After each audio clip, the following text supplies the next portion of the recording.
kubanga ne mawulire amalala gafulumya abakyala baŋŋamba lwawo okulimirwana baŋŋamba nti taata abadde yeebaka ne muwala we. Allahu akbar. Era taata okuba Martin yamukubye ng'akuba musajja munne. Musonseka ebiti buli wantu. Mu bifo byonna. Buli kawala katuli yasonsekawo ebiti. N'amataffaali ku mutwe. Mwana wange yafa bubi bannange. Mwana wange omubiri gwonna ogamba nti badde baguyiyeeko amazzi. Kitegeeza taata abadde takuba muntu ayagala muwala we, abadde akuba musajja munne amukwanira omukyala.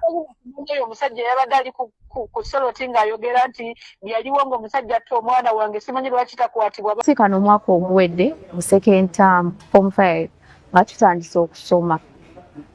Ye yaripootinga second term, ffe twaripootinga first term. Maama wa Martin abotodde ebyama nti taata yali yeebakanga ne muwala we, ensonga lwaki yakuba Martin okumufiirako paka mwana mulenzi we yafa. Ekyokubiri, ekifaananyi ekyasinze okubeera nga kisatuletinga ku social media si kyekya mwana muwala Martin gwe yali naye, just ebifaananyi bye byaliyo. However, mwana muwala omutuufu ye bamuyita Christine. Sosoko owulire ezimu ku updates oba ebipya byonna okubeera nga omanya muguno omusango gwa taata eyattise omuvubuka oluvannyuma lw'okumusanga ne omuwala we. Si kano omwaka oguwedde mu second term form 5 nga tutandise okusoma. Ye yaripootinga second term, ffe twaripootinga first term. Kati yajjawo second term. Then yamala n'avaayo ku ssomero. Ssomero ki? Kawanda SS. N'avaayo. Then weyamala okuvaayo n'akola ki? N'akyusa essomero. Naye Martin abadde mukwano gwange nnyo era kyannumye nnyo kulya nti baamusse. Abadde mukwano gwo nnyo. Martin bw'otunuulira embeera ze ndaba wano ka vidiyo asika emikono gy'abawala na biki. Aye kabadde mukwano nnyo gw'abawala okusinga n'abalenzi. Martin abadde asembeza buli omu. Oba oli muwala oba oli mulenzi abadde asembeza buli omu. Kuba Martin twabeeranga nawo nga noba toyina break ng'akugulira n'obaanye ng'akugulira. Abadde muntu w'abantu nnyo. Ekifaananyi kya Christine omuwala gwe batugamba gwabadde yakyaliddeko ku lunaku luli nakyo tukifunye. Naye mwe mwategedde mutya nti ono Christine omutuufu? Okutegeera nti Christine buli omu mikwano gyange bonna ade bansinika nga bagamba that's the girl. Naye bangamba you should clear your name. They are tarnishing your name. Buli omu kuba ne mama wa Martin naye ayina ekyo ekifaananyi ku ssimu ye. Oyo muwala yoyo. Era ne wookebera ku akawunti y'omugenzi ya TikTok. Oyo mwala ojja mulabayo. Martin, mama wa Martin abadde amanyi nti oli mukwano gwa Martin? Simanyi kuba namulabako gumu Martin n'amunyanja yagamba kuba yatuyita agamba muje mubize ku maama wange tugenda ne tumubuuzaako. Covid? Yes, Covid. Last time? Last year. Last year? Yes. Second time. Namujja namubuuzaako. Yes. Olwo gw'osemba ddi okuwuliziganyako ne Martin? Martin nakoma dda okwogera naye, nakoma second time okwogera naye.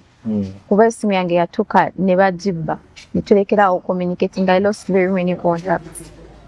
Bwe twakoma communicatinga. Obadde ku ssomero ate oli mu kisulo temubeera na masimu. Yes. Wategedde otya nti gwe balaga ku nsonga z'ono omulenzi eyatiddwa Martin nti era bigwenze vayiro gwe balaga nga girlfriend yeggwe wadde ng'ate okweno keesi si yeggwe. Tusonyiwa tukulese ku mpewo ku myaka gy'emiteejo kubanga twagadde okulaga ensi omuwala omutuufu abadde muganzi w'omugenzi kakati Martin Bukenya kubanga ensi ebadde eraga ekifaananyi kyo nti yeggwe kyokka nga si yeggwe. Kantandikire ku kifaananyi ekyo kyennyini ekiragibwa. Wakitegedde otya nti yeggwe gwe bagenda mu maaso n'okulaga ku mitimbagano? Ekifaananyi ekyo twabyekubisa ku ssimu ya Martin. Olunaku yali vidi. Martin yagwira mamwe n'amugamba aleete essimu. Mamwe n'agireeta ku vidi. Ne twekubisa ebifaananyi tukwata ne vidiyo. Kati omwana omu ku ssomero ndowooza tekyadde bambi kigendererwa kye. Naye yadde just ayagala kubika. Kati n'akwata vidiyo yange n'omugenzi n'agiteeka ku TikTok account ye. Abasinga ba TikTok bonna batagenzemu account ye. Kati engeri nti ekyamusiza adde muwala. Kati bonna balowoozezza yenze naye muwala osinze.